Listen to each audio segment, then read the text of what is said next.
time will tell what the next platform will be. It may be another film, it may be something else, but do know that I am always here for Black women.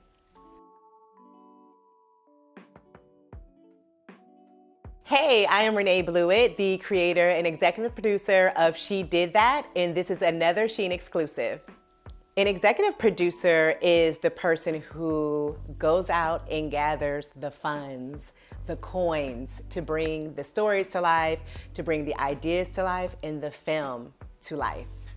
She Did That is my very first film. It is a 71-minute documentary that is exploring the rise of Black women entrepreneurs.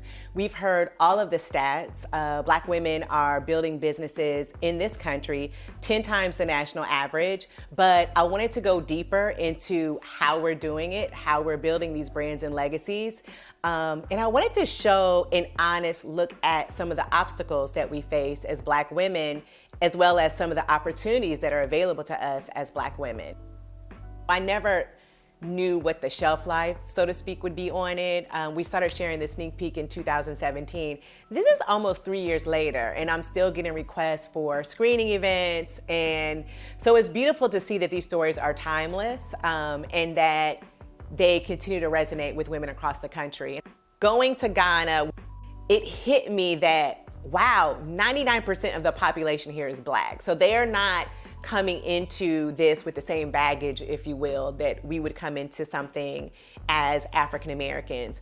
And when we were watching the film, I realized how many times we were defining ourselves as Black women, as African American women. And I was cringing because I was like, is this gonna resonate with them? Do they feel like women in America, Black women in America, are using this label like as a crutch because we're talking about it so much? And during the talk back, I shared that concern, and they were like, no, we get it. We couldn't imagine what it's like being in a place where you're the minority, you know? So then we talked about things like funding, and we talked about, you know, the other obstacles that we face as women. You know, if you take off the label Black women, just as women entrepreneurs, period. And I walked away realizing that, wow, we have way more in common than not. And I want this film and any other work that I do to be an opportunity to like create a bridge between us, because we need each other, you know, just from America to Ghana and any other African country, we need to be supporting each other. In Her Shoes is my baby. It was something that I created just out of pure passion for Black women entrepreneurs. I launched that blog in 2009. And that time the blogosphere was relatively new, and I did it not expecting anything. You know, I wasn't going into blogging, you know, looking to make it a career or even really looking to get paid off of it. I just genuinely wanted to tell these women's stories. That was at a time when, you know, entrepreneurship wasn't as glamorized. And I was realizing that there were so many different women around me doing this amazing work and not really getting a lot of recognition for it. So I created this space online for everyday women who were building brands and legacies to tell their stories, to share, you know, the challenges that they were facing, to share their wins, in hopes of inspiring someone else who wanted to walk in their shoes, which is why I called it In Her Shoes. The advice that I would give to young Black women right now in the film industry is the time is now. We have so many amazing stories, so many amazing experiences in our community, and we live in a time where you don't have to wait for the green light from, you know, the big TV studios, the big, you know, production companies to give you the budget to tell your story. You can do it on your own. We have iPhone 11s, we have, you know, social media. There are so many different platforms for us to tell our stories, and I just encourage us to go out and do it. And it's scary, you know, especially if you're entering into a space that's new, the way I did it, but I encourage young women to feel the fear and do it anyway. When I think about who motivates me, I think about a couple of women off top. First is Ava DuVernay.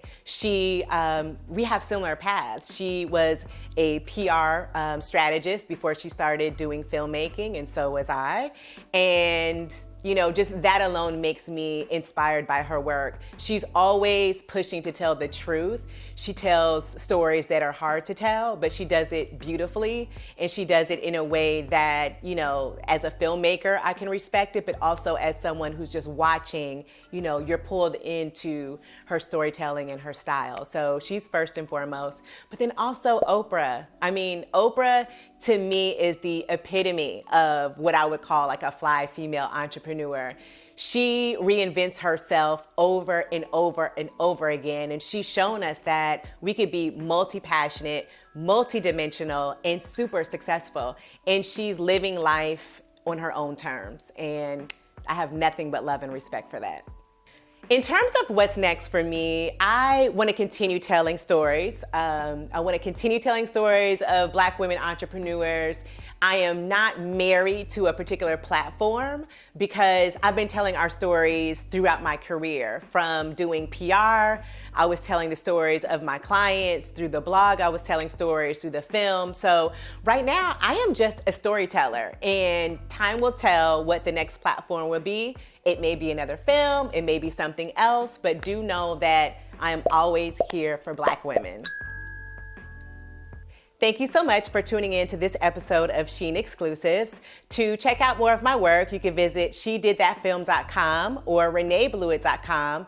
And on social, I can be found at I am Renae Bluitt. Oh, wait, are we taping or am I just chatting? We're taping. Oh, okay, because I'm like all leaned over. To see more from Sheen, click here. And if you want to check out more episodes like this one, click here.